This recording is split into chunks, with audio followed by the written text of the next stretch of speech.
अब आपका है गॉस का नियम। गॉस का नियम स्टेट वाइज हम देखेंगे।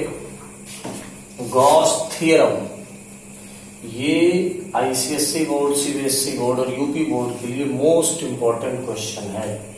तो यहां मैं लिख देता हूं 2021 मोस्ट इंपॉर्टेंट। ये आना ही आना है बोर्ड एग्जाम में आपके 110% ये आना ही आना है आपके बोर्ड एग्जाम के अंदर। तो गॉस थ्योरम या गॉस का प्रमेय क्या है? तो क्या कह रहे हैं, किसी बंद पृष्ठ से गुजरने वाला कुल फ्लक्स, ध्यान रखिएगा इसको पढ़ने से पहले एक बार फ्लक्स पढ़ लीजिएगा। फ्लक्स क्या है? फ्लक्स किसे कहते हैं? किसी भी सतह से कितनी वैद्युत बल रेखाएं गुजर रही हैं इनकी संख्या को बोलते हैं फ्लक्स। कितनी गुजर रही है? 3। तो फ्लक्स कितना हो गया? इलेक्ट्रिक फ्लक्स 3, वैद्युत फ्लक्स हो गया 3। क्या समझ रहे हैं? यूनिट जो भी मात्रा का वो रखते रख ही देंगे। बात समझिएगा। तो कह रहे हैं किसी बंद पृष्ठ से, अब ये पृष्ठ या सतह सरफेस क्या है? ओपन। क्या है? ओपन। मैंने आपको उस दिन एक कॉपी के सहारे समझाया था। ये इससे वैद्युत बल रेखाएं, इलेक्ट्रिक फील्ड गुजर रही है। तो कितनी वैद्युत बल रेखाएं गुजरी उनकी संख्या। लेकिन देखो ये ओपन है, ये भी ओपन है। कह रहे नहीं, गॉस थ्योरम का शर्त है, कंडीशन है, किसी बंद पृष्ठ से सरफेस क्या होना चाहिए? क्लोज्ड होना चाहिए, बंद होना चाहिए, ओपन नहीं होना चाहिए। तो यदि कोई सरफेस क्लोज्ड है, बंद है, तो उससे कितना फ्लक्स गुजरेगा? उससे कितना फ्लक्स गुजरेगा? अब जैसे मान लो ये बर्तन हमने बना लिया, अब इसका जो सरफेस है, सतह है या पृष्ठ है, वो क्या है? पैक है। क्या है? पैक है। इसके अंदर मान लेते हैं प्लस क्यू चार्ज है। कितना चार्ज है? पॉइंट O पर प्लस क्यू चार्ज। तो प्लस क्यू चार्ज से क्या होगा भाई? इससे चारों तरफ वैद्युत बल रेखाएं निकलेंगी। प्लस चार्ज से क्या होता है? वैद्युत बल रेखाएं, इलेक्ट्रिक फोर्स लाइन आउटवर्ड, बाहर की ओर निकलती। तो कहते हैं कि ये क्या है? ई है। क्या है? ई है। तो कहते हैं कितना फ्लक्स निकलेगा? तो इस सरफेस से कितनी फोर्स लाइन, वैद्युत बल रेखाएं गुजर रही हैं उनकी संख्या आप बता दो। ठीक है? तो कितनी संख्या है उनकी? तो गॉस ने कहा है कि इसको काउंट करने की जरूरत नहीं है, केवल आप देख लो। क्या देख लें? हमने कहा इलेक्ट्रिक फ्लक्स, वैद्युत फ्लक्स कितना होगा? तो कह रहे हैं कि इस क्लोज्ड सरफेस में, बंद पृष्ठ के अंदर कुल आवेश कितना है? कुल आवेश कितना है भाई? Plus Q. कह रहे हैं प्लस क्यू का 1/ε0 गुना होता है। जैसे कोई कह दे कितने रुपए इसके अंदर रखे हैं? 5 रुपए। कितने रुपीस रखे हैं? 5 रुपीस। तो 5 रुपीस का 10 टाइम्स, 10 गुना, तो क्या करते हो? मल्टीप्लाई करते हो, तो 10 बचे 50 रुपए। तो उसी तरीके से इसमें कहा गया है कि प्लस तो रहता ही है, कुछ ना लिखो तो प्लस साइन ही होता है। कहते हैं कितना फ्लक्स गुजरेगा इस क्लोज्ड सरफेस से? तो कहते हैं क्लोज्ड सरफेस के अंदर जितना भी चार्ज रखा है, कितना चार्ज रखा है? Q, उसका 1/ε0 गुना। गुना का मतलब मल्टीप्लाई। तो इसको हम लिख सकते हैं F(phi E) = Q/ε0 होता है। बात समझ में आई? क्लोज्ड सरफेस, बंद पृष्ठ के भीतर से कितना फ्लक्स गुजरेगा? कितना फ्लक्स गुजरेगा? फ्लक्स गुजरने का मतलब वैद्युत बल रेखाओं की संख्या। यही आपको सिखाया ना फ्लक्स में। ठीक है? तो कितना होगा? तो कह रहे हैं इस सरफेस के भीतर, पहला काम तो सरफेस क्लोज्ड होना चाहिए। देखो इसकी जो सतह है वो चारों तरफ से पैक है। पैक है ना? इसके अंदर कितना आवेश है? Q। तो कह रहे जितना भी चार्ज हो वो चार्ज लिख दो और उसमें किसका मल्टीप्लाई कर दो? 1/ε0। इतना फ्लक्स गुजरता है। तो यही परिभाषा हिंदी में लिखा हुआ है किसी बंद पृष्ठ से गुजरने वाला कुल फ्लक्स कितना होता है? तो कहते हैं उस पृष्ठ द्वारा बंद, इस पृष्ठ द्वारा बंद कुल आवेश कितना है? Q है, का 1/ε0 गुना होता है। बात समझ में आ गया? तो ये हमारा गॉस थ्योरम। क्या है ये? हमारा गॉस थ्योरम है। ठीक है, अब आता है इसका प्रूफ। तो इसका प्रूफ देखेंगे। ये तो 2 नंबर में पूछता है, इतना लिख दो आप, काम खत्म हो गया। गॉस थ्योरम किसे कहते हैं? ये गॉस थ्योरम क्या है? आप इसको डिटेल लिख दो बस, छोटा सा बना करके, 2 नंबर आपको मिल जाएगा। ठीक है, लेकिन अगर आपसे प्रूफ पूछता है तो वो होगा 5 नंबर में, 5 नंबर में आपको आएगा। तो प्रूफ देखिए इसका, इसको मैं मिटा देता हूं ताकि थोड़ी जगह हो जाए। ठीक है, इसी में करेंगे। मोस्ट इंपॉर्टेंट क्वेश्चन है ये, प्रूफ।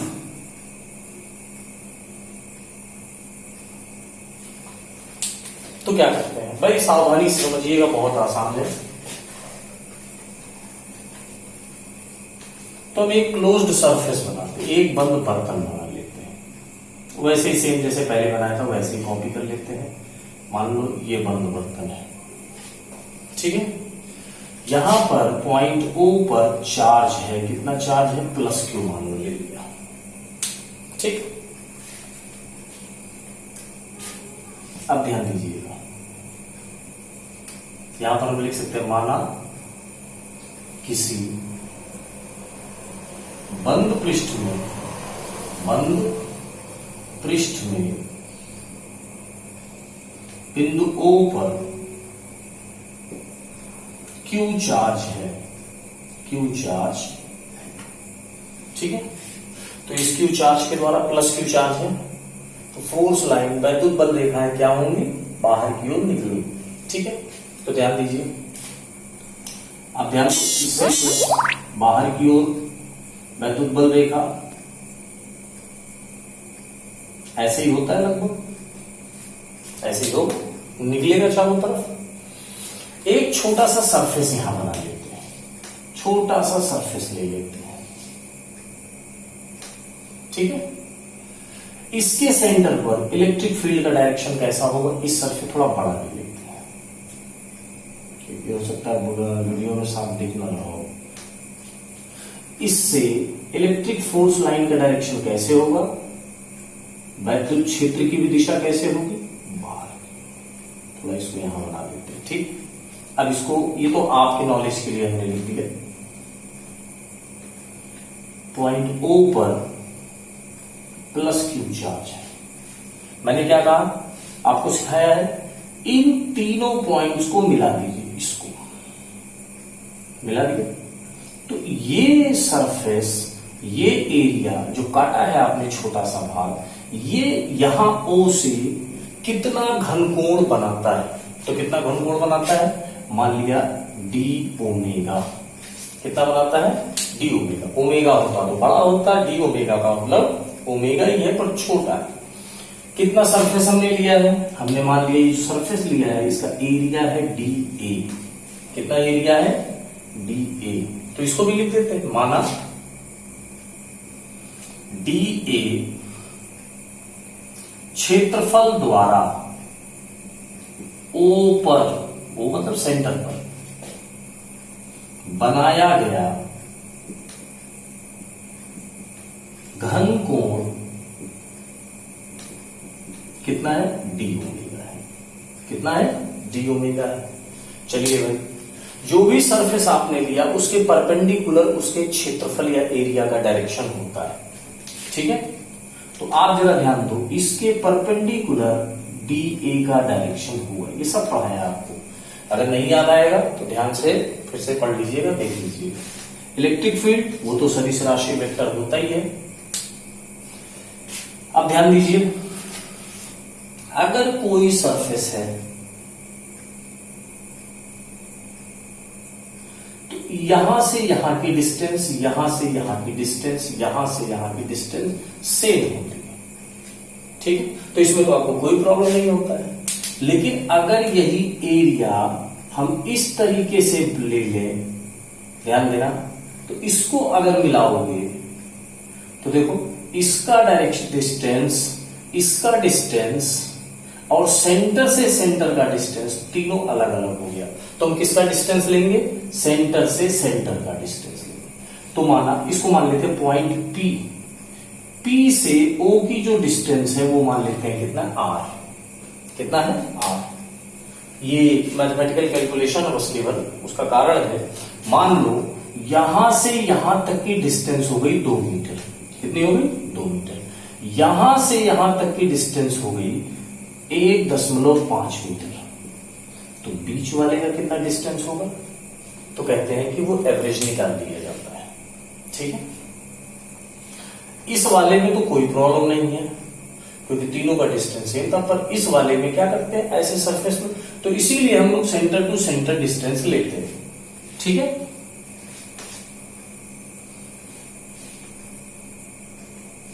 तो ये वाला डिस्टेंस ज्यादा है, ये वाला डिस्टेंस कम है, इसीलिए हम सेंटर टू सेंटर डिस्टेंस लेते हैं, बीच वाला। ठीक है, बहुत डिटेल में मैं नहीं जा रहा हूं। यहां से यहां तक की डिस्टेंस मैंने लिखा 2 मीटर, यहां से यहां तक की डिस्टेंस लिखा 1.5 मीटर। तो ऐड कर दीजिए कितने लोगों का डिस्टेंस? 2 लोगों का, एवरेज निकालना हो तो 3.5। तो कितना हो गया? लगभग इतना, बीच का। ठीक है, इसको लोगे गलत हो जाएगा, इसको लोगे गलत हो जाएगा, पर बीच का ले लोगे तो ना गलत हुआ ना सही हुआ, मिड का लगभग निकल जाता। इसीलिए हम सेंटर टू सेंटर डिस्टेंस लेते हैं। तो इसको भी लिख लेते हैं हम लोग भाई, 2 लाइन और बढ़ा करके लिख लेते हैं। माना O से P की दूरी R। कितनी दूरी है? R। मैंने आपको क्या सिखाया है? इस सरफेस के द्वारा सेंटर पर कितना घनकोण बनाया जा रहा है, कितना सॉलिड एंगल इस सरफेस के द्वारा सबटेंड किया जा रहा है। तो कितना सबटेंड किया जा रहा है? D omega. तो होगा कितना? मैंने आपको सिखाया कि सेंटर से सरफेस के सेंटर को मिलाने वाली लाइन के सीध में ही दोनों होना चाहिए, ई भी होना चाहिए, ए भी होना चाहिए। या सिंपल कर दो कि सेंटर टू सेंटर को मिलाने वाली लाइन पर ही एरिया होनी चाहिए। तो एरिया तो नहीं है इसके पास, देखो सेंटर टू सेंटर अगर हम मिलाएं तो ये लाइन जा रही है और एरिया किधर है? इधर भागा हुआ है, तो एरिया को भी इधर ले आइए। तो माना ई और डीए के बीच कितना एंगल है? थीटा। कितना एंगल है? थीटा। ठीक है, तो डीए को अगर हम इधर लेकर के आते हैं तो आप सभी को मालूम है इधर क्या हो जाएगा? DA cos theta. ये आपको सिखा चुका हूं। डीए 2 भागों में टूटेगा, साइन थीटा कॉस थीटा। पर डीए जिस लाइन पर एंगल लगा होता है उस लाइन पर ये टूट करके कॉस में जाता है। देखो इस लाइन पर थीटा लगा हुआ है तो इसीलिए डी ए इधर कॉस में जाएगा। बाकी हमको साइन से कोई मतलब है ही नहीं, तो उसको ड्रा करने की कोई आवश्यकता नहीं। अब देखो सेंटर टू सेंटर मिलाने वाली रेखा के स्ट्रेट लाइन में इसका एरिया जा रहा है और एरिया कितना है? D A cos theta. Centre to centre कितना डिस्टेंस है? आर। तो ये हो गया हमारा इस सरफेस द्वारा सबटेंड किया गया सेंटर पर घनकोण कितना है? D A cos theta upon R square. ठीक है,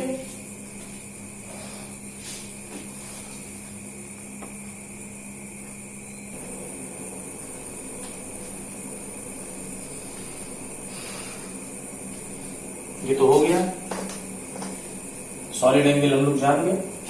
अब ध्यान दीजिए, प्लस क्यू चार्ज के कारण आर डिस्टेंस दूर पॉइंट पी पर वैद्युत क्षेत्र की तीव्रता due to plus point charge at distance R at point P the electric field intensity आपको निकालना है। तो चलिए, प्लस क्यू के कारण P पर वैद्युत क्षेत्र की तीव्रता क्या सिखाया आपको? आपके कारण 1/4 पाई एप्सिलॉन नॉट। अब K अगर है अंदर तो K यहां लगा दो, अगर मीडियम वैक्यूम है या एयर है तो K बराबर 1 होता है। आपके कारण तो Q कितने डिस्टेंस पर, R डिस्टेंस पर, R स्क्वायर। तो दिक्कत ये हो गया। अब ध्यान दीजिए, इस पृष्ठ के द्वारा dA क्षेत्रफल के पृष्ठ से गुजरने वाला फ्लक्स, अब ध्यान दीजिएगा, dA क्षेत्रफल के सतह या पृष्ठ से गुजरने वाला फ्लक्स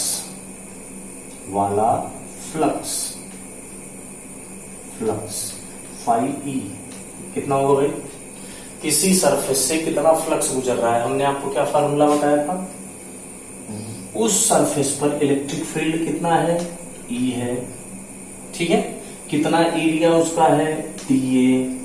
दोनों के बीच का एंगल कितना है? cos theta. वैसे हम लोग क्या लिखते थे? Phi E equal to EA cos theta. E और A के बीच का एंगल EA, वहां पर वैद्युत क्षेत्र E था और जो सरफेस था, जिस सरफेस से गुजर रहा था E, उसका एरिया कितना था? A है। यहां एरिया कितना लिया हमने? केवल dA लिया है, छोटा सा एरिया, हमें बाकी से नहीं मतलब है, हमें सिर्फ इससे मतलब है। तो इसका एरिया कितना है? dA, ठीक है।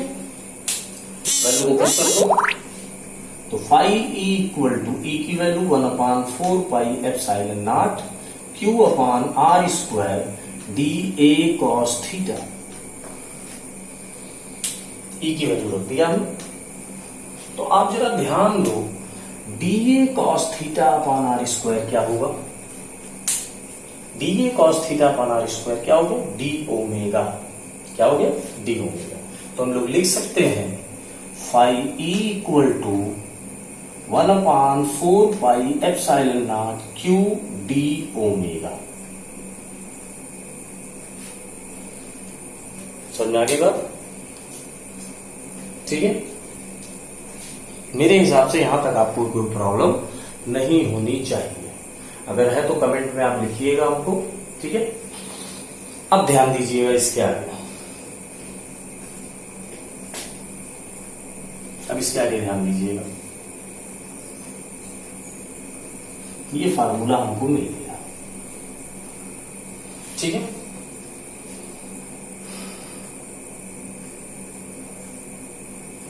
तो यहां हमने क्या लिखा था? यहां हमने लिखा था फाई E।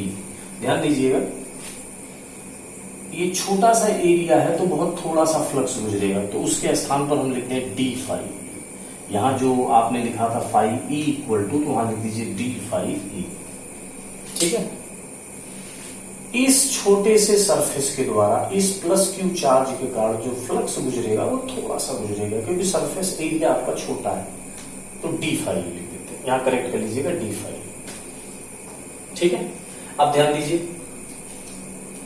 अब चाहो तो इसका निकाल दो एरिया का। यहां से फ्लक्स कितना गुजर रहा है, यहां से कितना गुजर रहा है, यहां से कितना, यहां से कितना, सारा एरिया छोटा छोटा ऐसे निकाल दो और सबको क्या कर दो? ऐड कर दो। सबको क्या कर दे? ऐड कर दो। और या फिर सिंपल तरीका है, सबसे सिंपल तरीका, छोटे से एंगल, छोटे से सरफेस का पता चल गया, इंटीग्रेशन कर दो, समाकलन, तो सारा एरिया का निकल जाएगा। तो ध्यान दीजिए, पूरे पृष्ठ से गुजरने वाला फ्लक्स, तो क्या कर देंगे आप? इंटीग्रेशन कर दीजिए। छोटे का मालूम है, इंटीग्रेट कर दिया। तो इंटीग्रेशन, मैथमेटिक्स में कोई चीज आप करोगे तो दोनों तरफ करोगे, तभी मैथमेटिक्स सही होती है। तो अगर इंटीग्रेशन साइन मैंने इधर लगाया तो इंटीग्रेशन साइन इधर भी हमको लगाना पड़ेगा। लगा दिया? कांस्टेंट चीज का इंटीग्रेशन नहीं होता, कांस्टेंट चीज क्या होगी? बाहर आ जाएगी। ध्यान दो, इंटीग्रेशन का मतलब होता है जोड़ लो। इस सरफेस का जोड़ा, इस सरफेस का जोड़ा, इसका इसका इसका इसका, सारे सरफेस का हमने जोड़ा, तो टोटल फ्लक्स कितना आएगा? ये फ्लक्स है छोटे वाले सरफेस का, तो कुल सरफेस के द्वारा फ्लक्स कितना आएगा? तो मान लेते हैं आप सबको जोड़ जाड़ के टोटल जो फ्लक्स आएगा वो आएगा 5E। अब ध्यान दो, इंटीग्रेशन किसका होगा?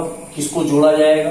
ध्यान दो, कांस्टेंट चीजों को नहीं किया जाता है, तो वह 1/4πε0 तो कांस्टेंट हो गया, और इसके अंदर प्लस क्यू चार्ज, चाहे सरफेस ये ले लो, चाहे सरफेस ये ले लो, चाहे ये ले लो, चाहे ये ले लो, चाहे ये ले लो, कोई भी सरफेस ले लो, प्लस क्यू चार्ज ही अंदर है, न उससे ज्यादा होगा न उससे कम होगा। तो क्यू भी क्या है, कांस्टेंट है, तो उसको भी बाहर निकाल दो। किसका इंटीग्रेशन होना है, समाकलन होना है, किसका समाकलन होना है भाई, घन कोण का, सॉलिड एंगल का। तो ध्यान दीजिए phi E equal to 1/4πε0 Q, पूरे सरफेस के द्वारा, जो क्लोज्ड सरफेस है वो अपने सेंटर पर टोटल सॉलिड एंगल कितना डालता है, कितना बनाता है।